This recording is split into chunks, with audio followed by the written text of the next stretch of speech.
Did you ever buy something and it seemed like a good idea at the time, but then you get home and you say, what was I thinking?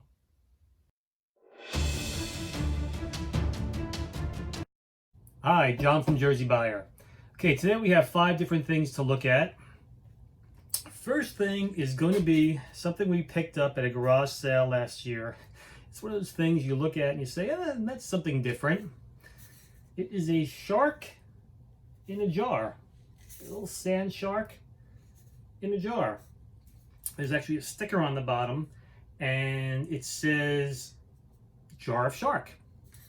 And it says the price was $14.99 and price now, and it's ripped off, so I can't tell. And roughly, I put the value of this somewhere around 10 bucks. It's kind of a neat little novelty thing. It's a little shark in the jar there. I'm guessing it's a formaldehyde or some other liquid. I don't think I'm going to sell it. Cute thing for my desk. Again, for 10 bucks.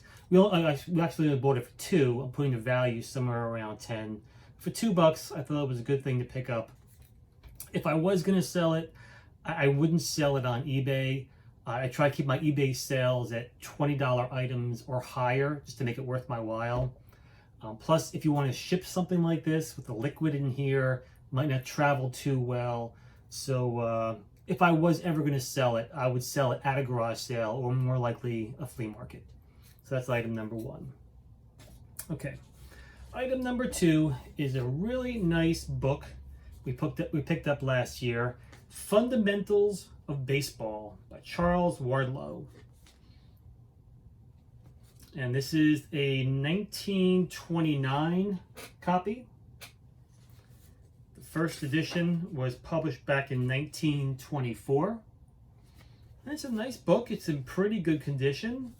A little fraying here and there, but overall, decent condition.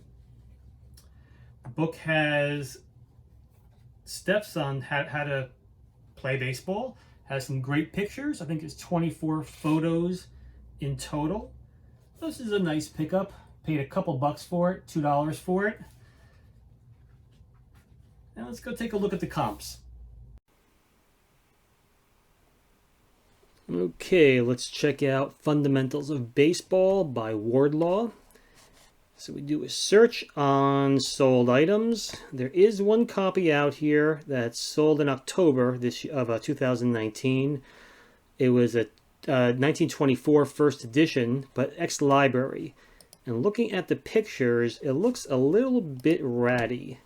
So condition-wise, I think our book is a little, definitely our book is in better shape. It doesn't have all this stuff in the front here saying canceled. So let's see what else we have. If we look at active auctions, we see that there are 2 that are for sale, both first editions, 1924, one for 25, one for 70. The one for 70 looks like pretty good condition. The one for 25 is kind of beaten up. So ours is a 1929, so it's not first edition. So the value of ours are probably looking somewhere around 15, 20 bucks, somewhere in that area. But I think it's a good find. It's a nice book, so glad we bought it. Okay, our third item are some baseball cards. Not just any baseball cards. These are 3D baseball cards. These are from 1972 from the Exograph company. And what these are, let me separate these here. These are the all-time baseball greats. So we have Cy Young, 2 Cy Youngs, actually 3 Cy Youngs. We have Lou Gehrig. It says greatest first baseman ever. We have a couple different Babe Ruths, greatest right fielder and greatest ever. Tris Speaker, greatest center fielder or center fielder finalist. Eddie Collins, Lefty Grove, bunch of different guys, and John McGraw, the greatest manager ever. These are really neat cards. Again, they are 3D cards, so you move them around. It moves a little bit. Printing on the back with different stats. These were back again from 1972. There's 15 cards in an entire set. We're actually missing one card. We have a few duplicates, but we're missing one card to make it a full set. These were issued in packages of Kellogg's cereal. So you buy a cereal, you reach in, you pull out a card. So somebody ate a lot of cereal. This is a pretty nice set. We also got some other cards in here, which is also from the Exograph company. I guess there are more current players from that year. But I think the neater ones are these all-time greats. Okay, let's take it. Actually, before I look at the comps, one of the things we have to look at is the condition. Anytime you're selling something that's collectible, especially something old, like baseball cards, condition means a lot. These cards are all bent. See, they all have a nice little bow to them. I don't know if that's normal for these cards because of what they're made from, or maybe they were in the sun and that's why they bent. So I don't know if these can be flattened out at all. Maybe put under a book or something and flattened. I have to read up on that. Got to be careful though, because cracking could occur. Since it's 3D, it has kind of a shiny top and little cracking is on here. So the condition on these is okay. A couple of them have some damage to them. That's definitely going to decrease the value.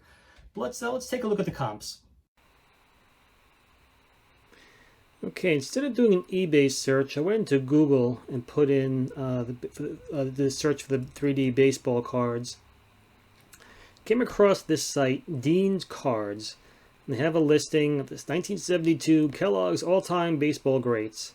This is what they're selling it for. So the prices vary dramatically. You see it go from a couple of bucks up to $10, $15. The Babe Ruths, if they're mint, kind of go for a lot. Again, these are very condition dependent. If I'm going to sell them, I want to sell it as a set. I don't want to sell them individually and get a couple dollars each. This specific company, you can send them the cards and they'll buy them right from you, which might be easier than listing them on eBay. I have to figure out what we're going to do with these. But the prices do vary greatly. But again, very condition dependent.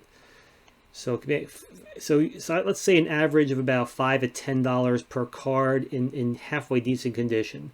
Now they're getting my cards are mint, but they're not. Only a couple of them are terrible. Most are pretty good. So I think this was a good pickup. Okay, now we're going to look at something that's really unique. In my 30 years of doing garage sales at flea markets, I never saw anything like this. This is a button from a coat, from a guard coat cuff button. And according to what this little write-up here, the button was found behind a wall in Newgate Prison in London. The button was made by the Furman Button Company around 1868. This is kind of neat. I picked this up at Columbus Flea Market. It was only $2. I thought it was kind of a neat little novelty, something worth picking up. I have no idea the value, no clue what this could be worth. It's not. I did Google searches for Furman Button Company, for Newgate Prison buttons. Couldn't find anything. If anybody has any ideas what the value of this might be, please contact me. Maybe leave something in the comments section, and I'll contact you. Let's go to a close-up of the note, and then a close-up of the button.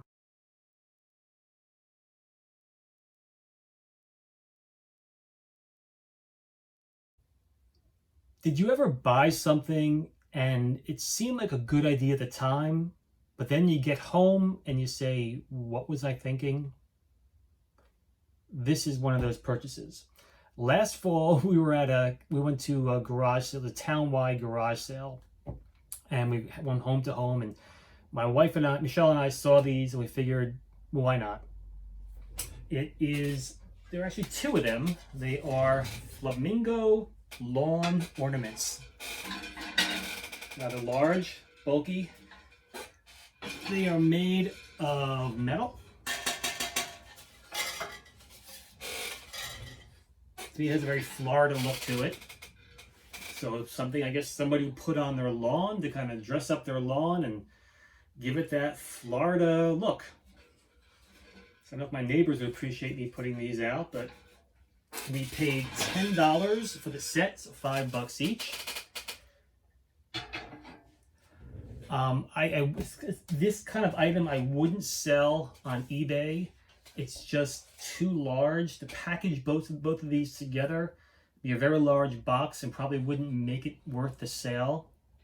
So if I was going to sell something like this, I'd take it to a flea market. Probably take the Columbus flea market at some point this year. The condition is they do have some scrapes on each one on the wings, so conditionally they are not perfect. The scrapes. But let's take a look at the comps. Okay, do an eBay search for flamingo lawn ornament. Still can't believe we bought these. And let's check off that they're made of metal. There is no maker mark on the flamingos, so it's kind of a general open search. Here's one that's $46. These are open auctions. $43, $46. These look like they're in fairly decent condition. These are different than the ones that we have.